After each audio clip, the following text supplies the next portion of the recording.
Alright, so one thing for sure is I'd definitely be a terrible treasure hunter because I can't read this map for shit. Got lost 5 times already.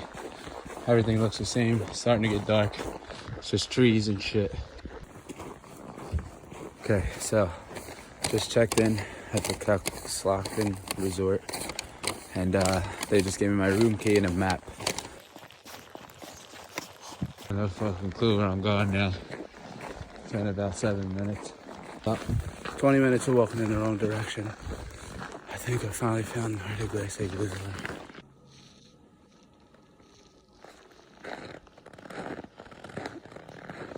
Found my igloo. Let's check the inside out.